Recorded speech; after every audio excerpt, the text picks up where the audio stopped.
12 different sorts of sets of metadata that we're tracking in the system types of that. So you've got your data system catalog, which is your information around all the different data systems or data sets that you have, and your like physical data sets or logical data sets in your organization.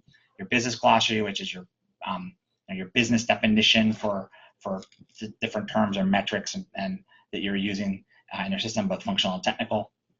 The report catalog, which is the inventory or curated or curated information around the various report processes that you have, and a data flow catalog, which is sort of the information around any kind of ETLs or integrations or data movement and the lineage associated with that. So processes that are moving data from one thing to another. There's a lot of crossover between what we call the report catalogs and the data flow catalog. They're very similar, except in one we're talking about informational outputs, to like charts or graphs or columnar reports, and the other is where you're taking the information and you're pushing it to another target data system to load that data system and move your data around.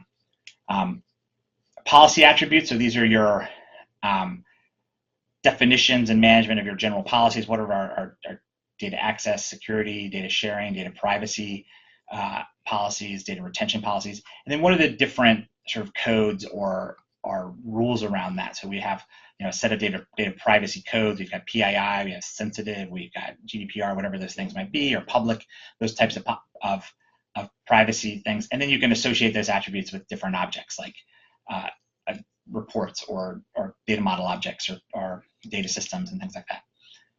Data ownership is understanding for this content that you have in here, how is it,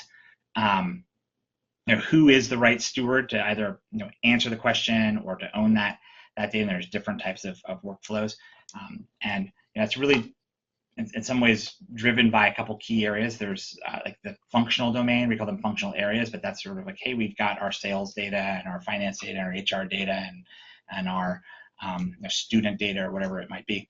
And then it might also be a domain around these are the different tools. So we've got our data warehouse and our CRM and our transactional ERP system, and we also have tools. So we might have like, I've got a Tableau reports or SQL scripts, and all those things.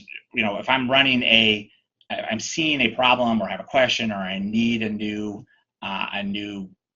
report to say, it's a Tableau report that's running against the data warehouse that's related to sales data, right? Those are 3 domains, and those domains then would figure out, well, where do those kind of questions or those kinds of requests get routed to? Who is the right expert for that? And that then gets routed to the right, user group or role, and whoever is in that to take action or do whatever.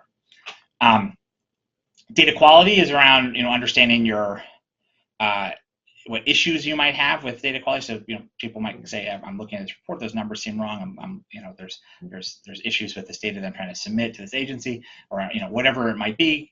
They're finding issues. You can have workflows to intake those reported issues and track them down to see if what the cause might be, which is routed through your organization through a workflow.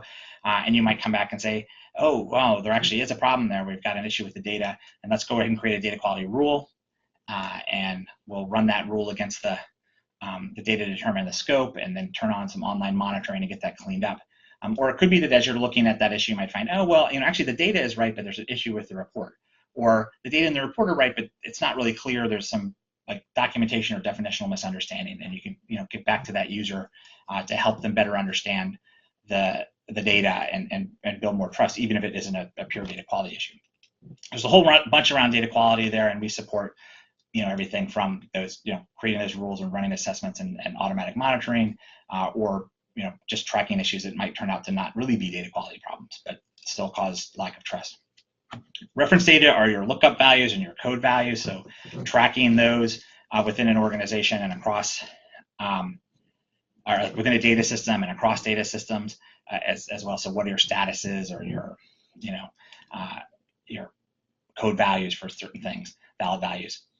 You might have external data too, so if you're tracking things like a glossary definitions for some sort of data standards organization, like a surveys that you have to submit, or consortiums that you're a part of, or maybe vendor technical data that you're getting from people who also have the same sort of technologies you do. as well. You can pull those things in and track those back to their source.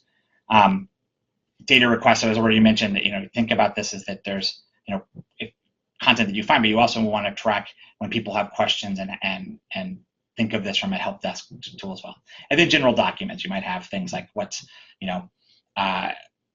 policies or standards or business processes you want to document and approve.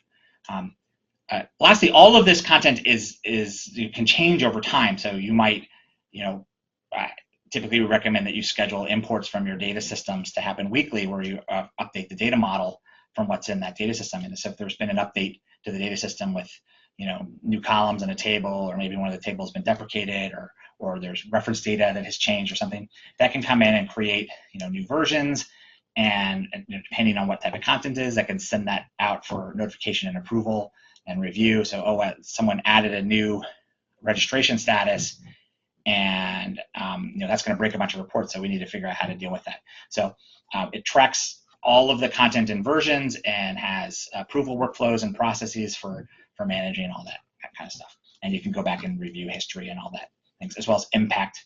So if a glossary term has changed that's being used on a report, it can tell you how many, if it's documented as a citation from that report, which reports you need to look at.